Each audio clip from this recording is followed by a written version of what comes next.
What is the role of a writer? Does it have a political effect? Can it change lives? The role of the writer is, of course, to write. The role of the writer is to instruct and to delight.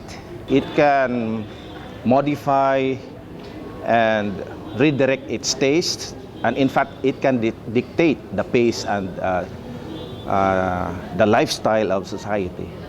Yes, it can change lives.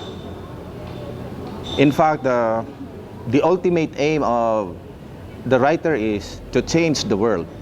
Can you tell me your beginning as a writer? I was in the second year or third year.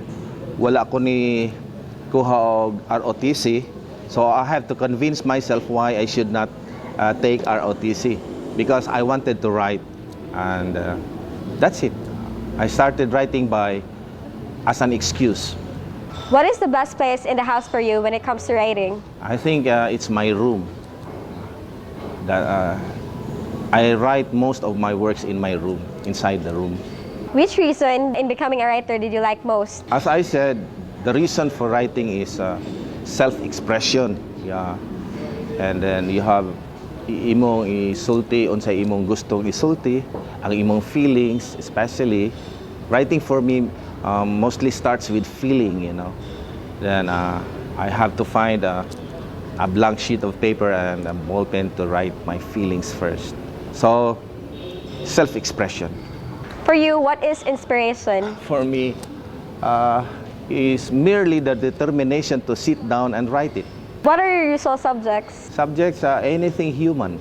Love, hatred, anger, hunger, and anything human. How does language differ in poetry and fiction? Language in fiction and poetry, how does it differ?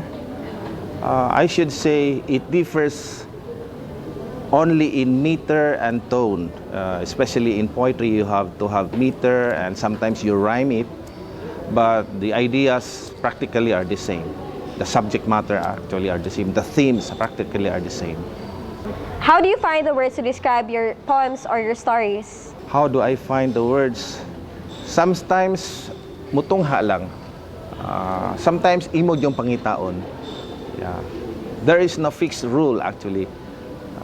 Sometimes spontaneous, sometimes dili mahuman ang work. You just have to leave it. Sulat nimo sa notebook, tabunan nimo. Then later on, iwasan nimo. But sometimes usa lang kasi ting mahuman na ang work.